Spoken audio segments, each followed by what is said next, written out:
Made in Hauts-de-France. Faire découvrir les coulisses du salon de l'agriculture. Voilà comment ça se passe tous les jours quasiment, ici sur l'espace de la région de France.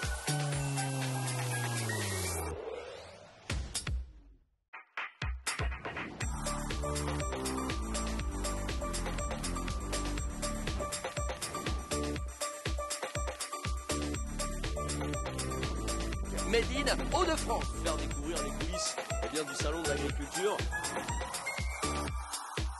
Voilà comment ça se passe tous les jours quasiment, ici sur l'espace de la région de France.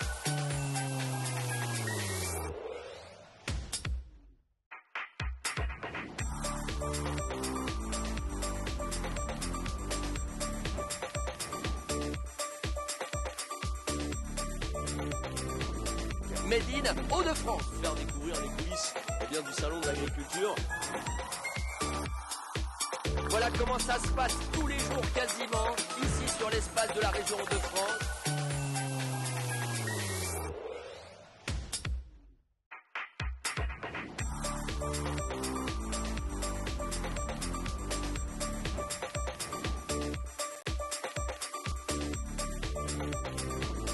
Made in Hauts-de-France. Faire découvrir les coulisses du salon de l'agriculture. Voilà comment ça se passe tous les jours quasiment, ici sur l'espace de la région de France.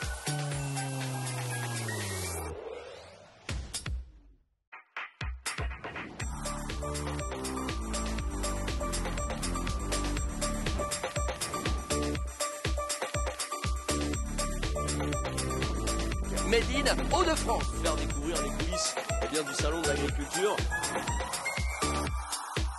Voilà comment ça se passe tous les jours quasiment, ici sur l'espace de la région de France.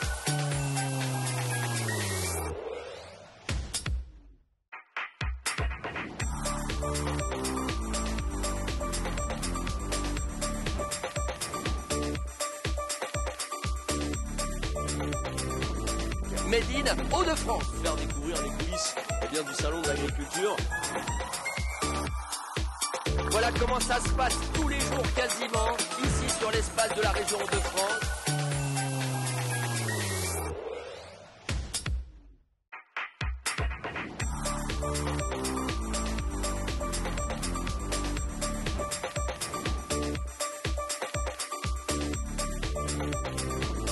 Made in Hauts-de-France. Faire découvrir les coulisses du salon de l'agriculture.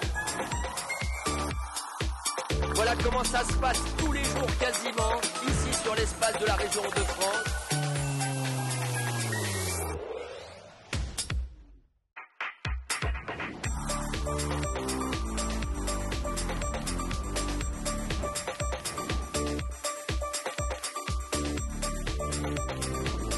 Made in Hauts-de-France. Faire découvrir les coulisses du salon de l'agriculture.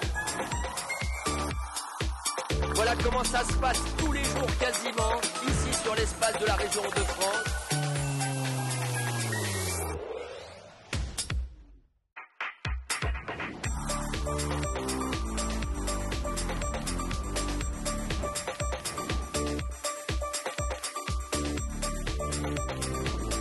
Made in Hauts-de-France. Faire découvrir les coulisses du salon de l'agriculture. Voilà comment ça se passe tous les jours quasiment, ici sur l'espace de la région de France.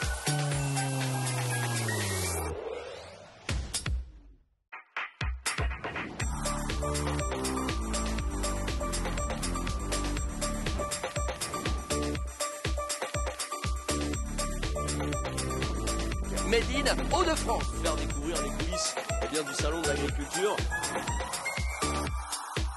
Voilà comment ça se passe tous les jours quasiment, ici sur l'espace de la région de France.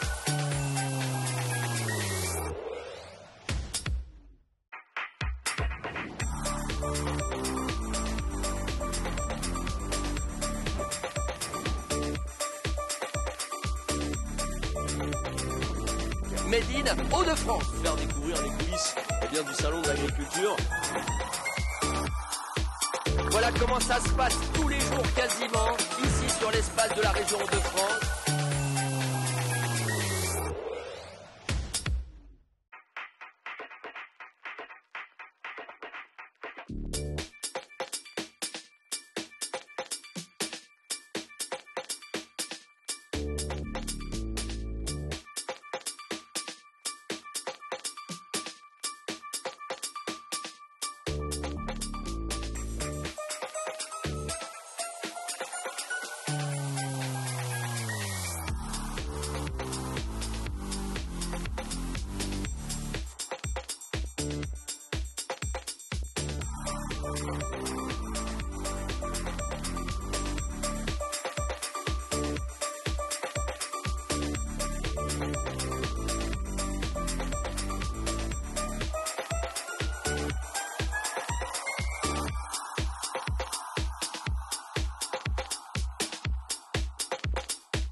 Bonjour à tous, merci de nous retrouver au JT des Hauts-de-France en direct du Salon international de l'agriculture. Il est 18h30 à quelques secondes près passées. Il y a encore de l'ambiance dans le salon et on vous souhaite la bienvenue dans cette ambiance qu'on va essayer de vous faire vivre et qu'on essaye de vous faire vivre depuis maintenant quelques jours, depuis le tout démarrage. Et je vous rappelle qu'aujourd'hui, tous les jours, on a un thème, des thèmes qu'on aime porter. À chaque fois, ça met en valeur une filière de notre région de France. Aujourd'hui, on va parler des légumineuses et ce sera également en lien avec notre invité du jour qui nous attend d'ici quelques instants. On retrouvera évidemment dans quelques instants nos invités et les différentes séquences proposées par l'homme qui est parti aux quatre coins de ce salon international de l'agriculture. J'ai évidemment nommé David. David, ça va ? Voilà, je suis avec Monsieur Gaillan, hein, Monsieur Gaillan quand même qui est juste à côté de moi, 1,20 m de haut. Ah ouais, quand même, tu es quand même assez grand, toi. C'est du carabistoul, ça doit être bon à manger. Ah bonjour Fabien, excuse-moi, j'étais occupé, j'étais en train de discuter avec notre géant, Monsieur Gaillan, bien entendu le géant de Douai. Alors aujourd'hui, on va vous proposer un micro Hauts-de-France. On va vous faire voyager, mesdames, messieurs, parce qu'on va vous envoyer directement voir un élevage du monde. Et puis, côté coulisses, vous allez pouvoir découvrir tout simplement le salon lorsqu'il est fermé.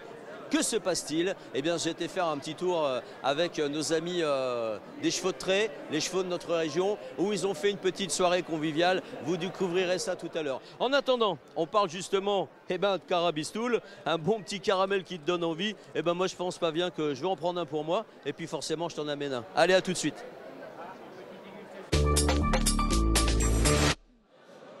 Merci David. Les carabistouls des artisans de la Lys, on dit que c'est les meilleurs caramels du monde, m'a-t-on dit David. Mais il paraît que c'est des carabistouls comme on dit chez nous. Je ne sais pas si c'est vrai, il est l'heure de la séquence de la région qui gagne. Et vous vous souvenez, hier on a accueilli sur ce plateau Baptiste qui venait de l'Institut de Genêt, de Mouton Boulonnais. Avec son bélier, il a gagné la première place et croyez-moi, c'est pas si facile de gagner la première place dans cette compétition. D'ailleurs on est parti voir Baptiste et on a fait un sujet sur cette compétition, le concours général des moutons boulonnais. C'est parti, en images. Merci Fabien, on se retrouve dans le 1 où vous avez les rings également et puis vous avez les ovins comme on peut les entendre derrière. Aujourd'hui on va vous parler tout simplement du mouton boulonnais, un mouton bien entendu de notre région. Et j'ai un jeune juste à côté de moi, il n'a que 16 ans, il fait partie de l'Institut de Genêt et il va nous raconter un peu son histoire. Salut, comment ça va? Bonjour, ça va bien et vous? Ah bah super, comment ça s'est passé le concours pour toi? Parce que là tu viens juste de sortir. Donc moi ça s'est passé très bien. Donc j'ai remporté un premier prix et un prix de championnat de tout le Boulonnais. Donc en fait j'ai acheté mon bélier jeune, je l'ai fait grandir et voilà que je me retrouve ici à Paris tout en gagnant. 16 ans, premier passage à Paris, première sélection et tu termines champion des champions en fait. Parce qu'il faut expliquer au niveau des catégories, il y a plusieurs passages, il y a forcément d'autres gagnants et après au niveau des commissaires, ils sélectionnent le plus jeune bélier et de là ils sortent le premier. Oui c'est ça, Et il y avait 2 moutons, donc un plus de 18 mois et un moins de 18 mois. Moi, je fais partie des moins de 18 mois. Et ils ont choisi le grand champion et puis c'était moi. Voilà.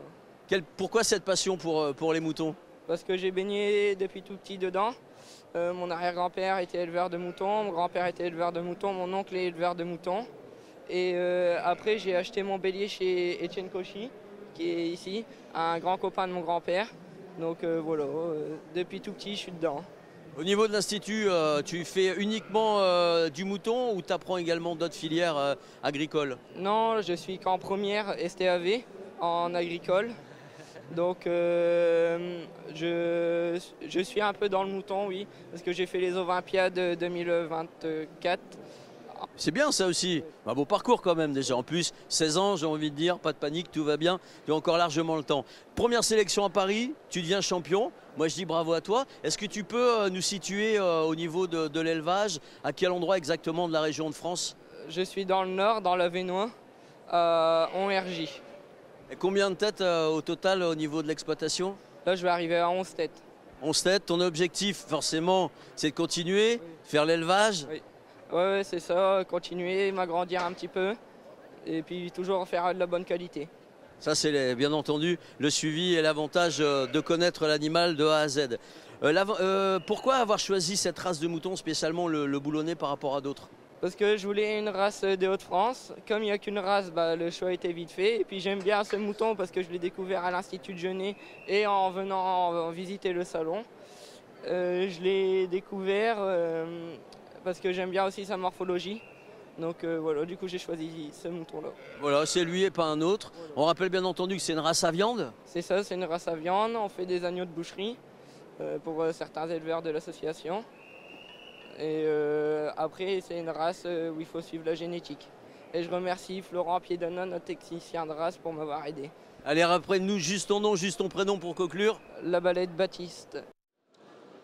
Merci beaucoup Baptiste, encore une fois un grand bravo, c'est le champion des champions de la catégorie.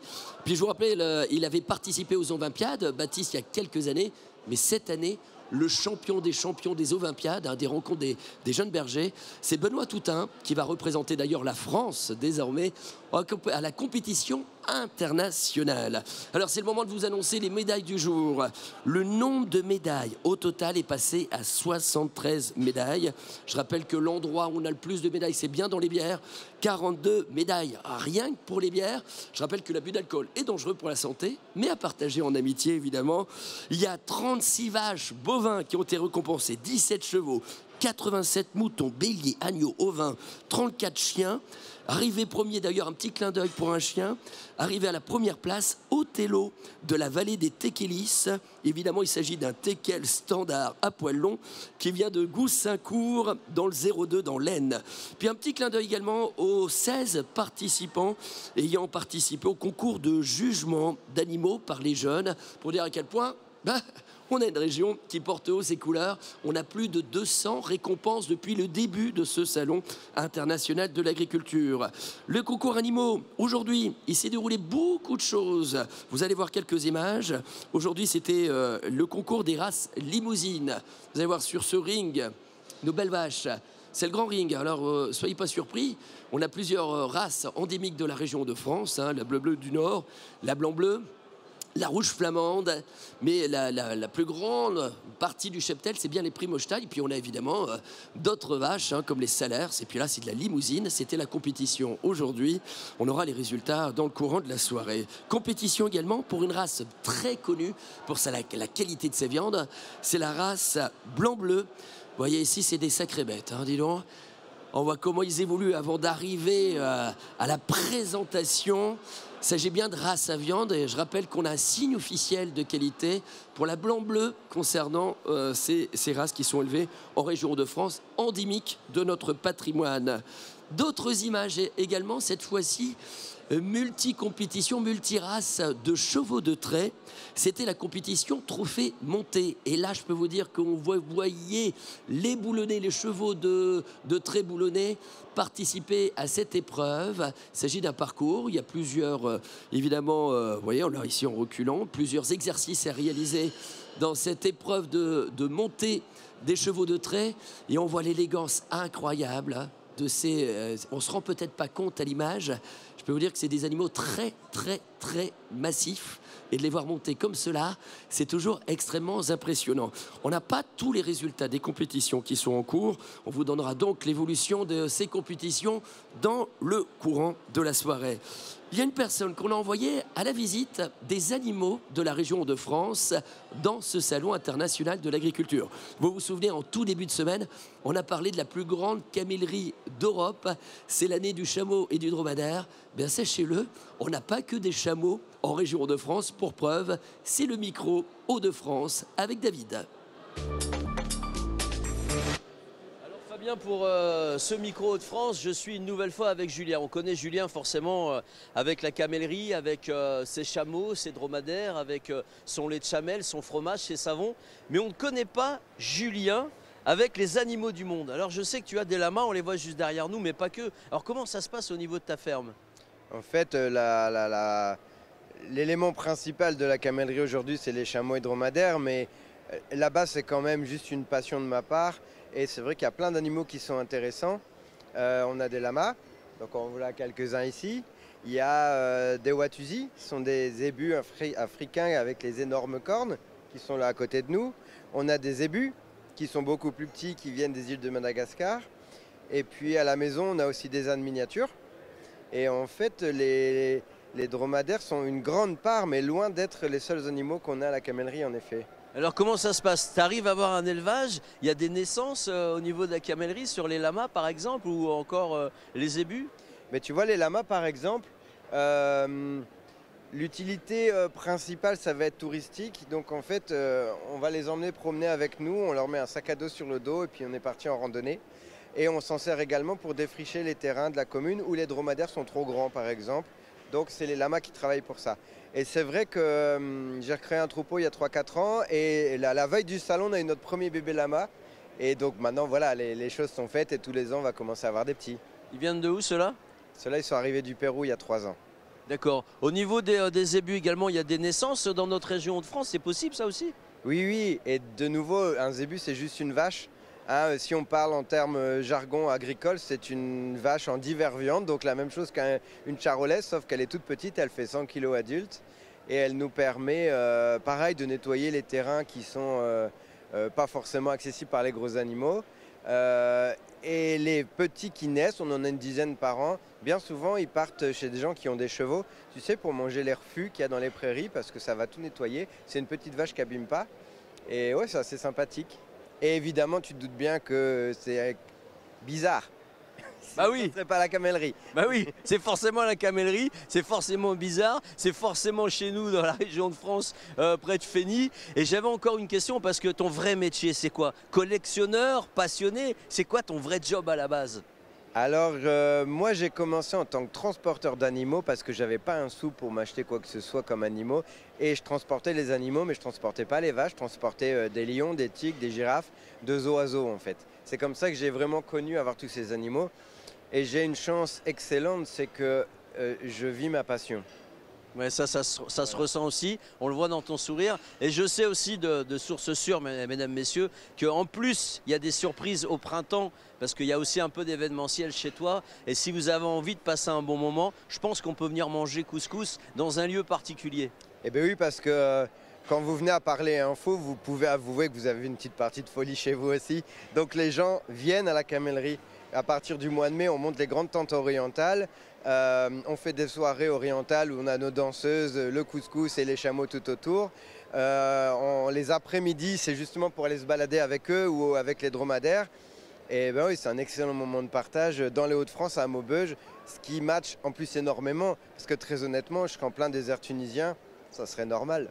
Ouais, exactement, ça serait normal. Alors on vous donne rendez-vous, c'est dans le hall 5-2, c'est l'exotisme au niveau du hall 5-2, mais c'est également l'élevage du monde, c'est également la camellerie, et puis venez faire un petit tour, les enfants seront contents, et en plus Julien et son équipe, ils sont hyper accessibles, et ils vous donnent tous les renseignements que vous voulez. On vous donne rendez-vous maintenant avec l'invité du jour, à toi Fabien.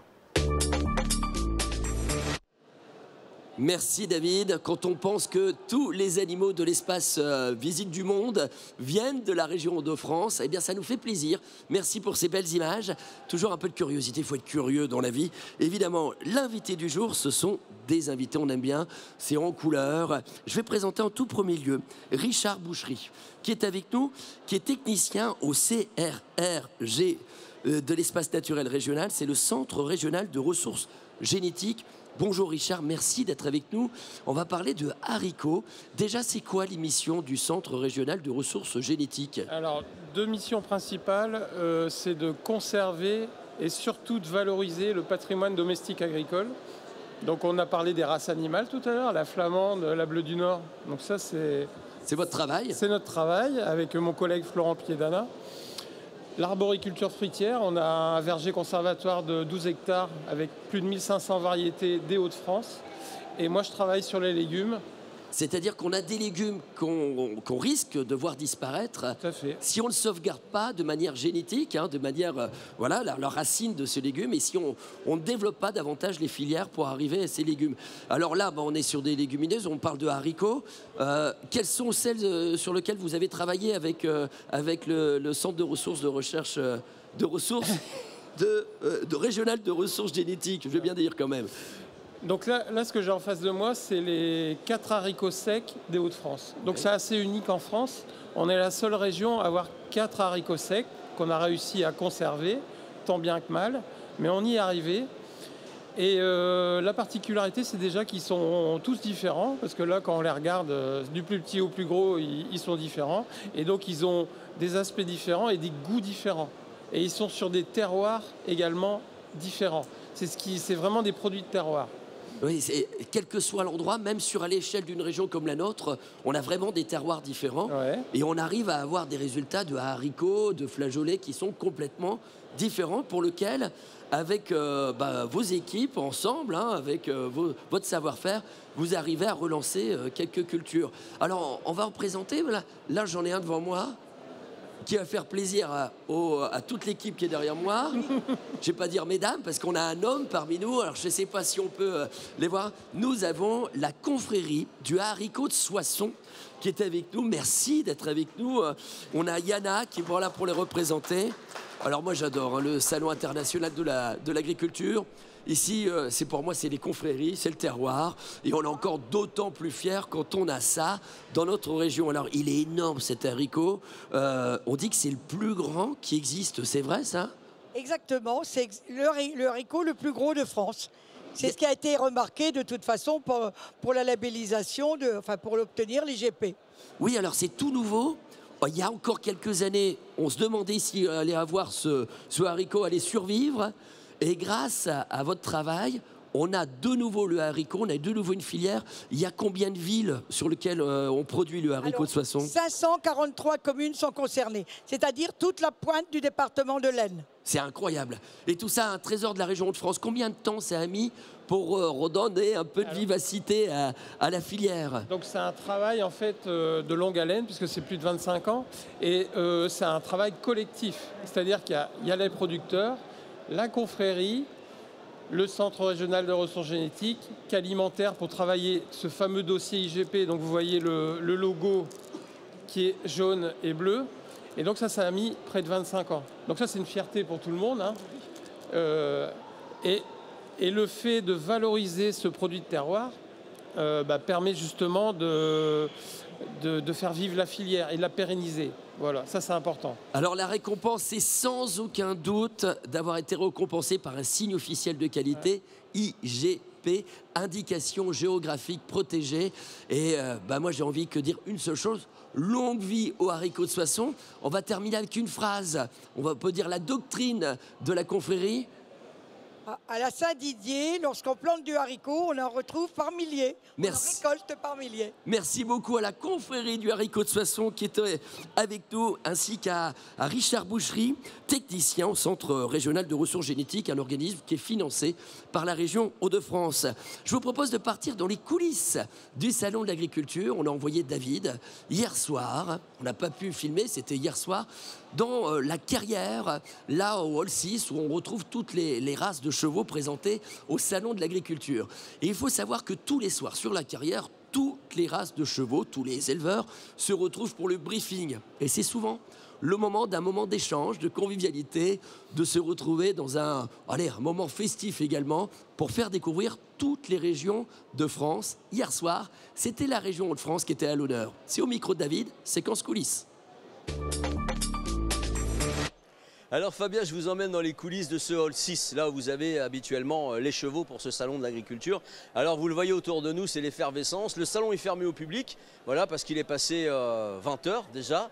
Et nous avons la chance d'avoir deux races de chevaux qui font partie bien entendu de notre région. D'un côté les Traits du Nord avec Vincent, de l'autre côté les Boulonnais avec Étienne, exactement. Et ce soir c'est une soirée quand même un peu particulière pour vous, parce que je vois que derrière il y a quand même beaucoup de monde. C'est quoi cette soirée ? Alors cette soirée, c'est l'apéro qui suit le briefing comme tous les jours. Et cette soirée, c'est l'apéro commun avec les deux races des Hauts-de-France, Boulonnais et Traits du Nord. Alors quand tu dis le briefing commun, c'est quoi? Lorsque le salon est fermé, vous avez rendez-vous ici sur la carrière tous les soirs?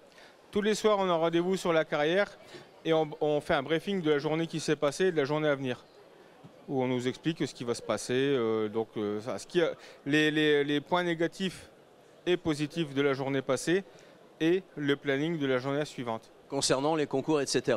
Alors je vois que c'est l'amitié forcément, ça on le sait, hein, dans le monde du cheval, que ce soit les Traits du Nord et les Boulonnais. Et toi, la fraternité. La fraternité, exactement. Et toi, Étienne, tu ressens cette soirée comment?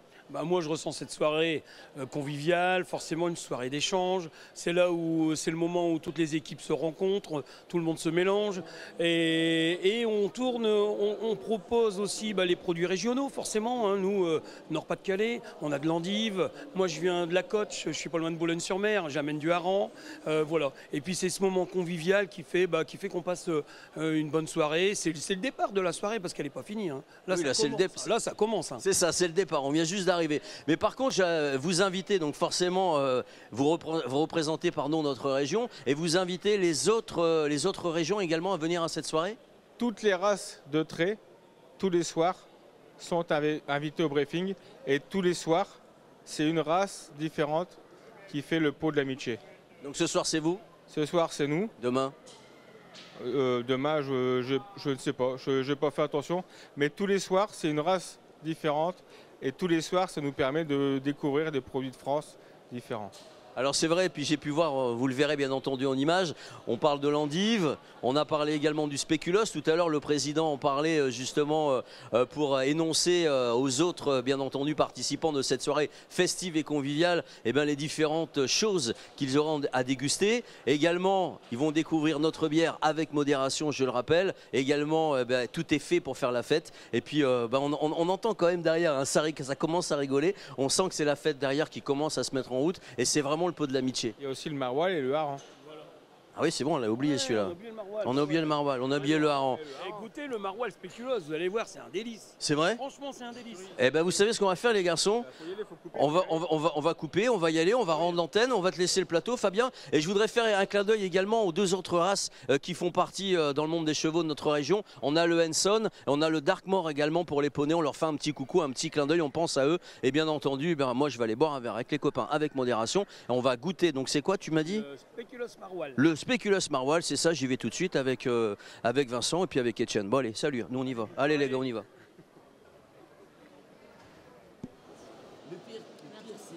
Le pire, c'est qu'il pense nous rendre jaloux avec ses séquences, à profiter des coulisses du Salon international de l'agriculture.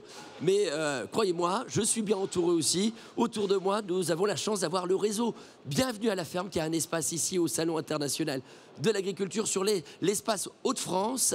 Et j'ai Mathieu qui est au micro. Bonjour Mathieu, ça va? Bonjour, oui, ça va et toi? Ouais, ça va. Et on passe un moment formidable, on se croise pendant toute la journée. Mathieu, explique-moi ce que c'est que le réseau Bienvenue à la ferme en Hauts-de-France. Eh ben, le réseau Bienvenue à la ferme, c'est un regroupement quasiment de plusieurs producteurs. En fait, on est estampillé par les petites fleurs que tu as pu voir tout à l'heure, tout au long de la journée et encore hier. Et on est des producteurs, on est reconnus par ça, on est regroupés ensemble. Donc aujourd'hui, le réseau Bienvenue à la ferme sur les Hauts-de-France. On a du coup Camille, tu as aussi Louise et aussi Véronique qui sont ici présents avec nous aujourd'hui, donc dans le réseau Bienvenue à la ferme. Merci beaucoup Mathieu. Toi, tu produis particulièrement quoi? Nous, tout ce qui est fruits et légumes, le maraîchage et puis bien sûr aussi aujourd'hui, c'est des jus. Alors, on voulait marquer cette dernière séquence en vous montrant des produits fermiers, là où directement les éleveurs, les producteurs fermiers sont venus directement représenter la région de France, ici au Salon international de l'agriculture sur notre espace. Et histoire de rendre un peu jaloux mon camarade David, on va se faire une petite distribution de glace pour vous quitter. Et vous souhaiter un bon rendez-vous demain, 18h30, allez-y, hein, c'est moi qui ai là. Ah ouais, on se fait plaisir, Demain, c'est notre dernière émission, car il n'y aura pas d'émission durant le dernier week-end. Ce sera une émission spéciale. Bien évidemment, vous êtes invités. Je vous donne rendez-vous dès demain, 18h30, pour le JT Région de France au Salon international de l'agriculture. Bonne dégustation et à demain. Merci à toi.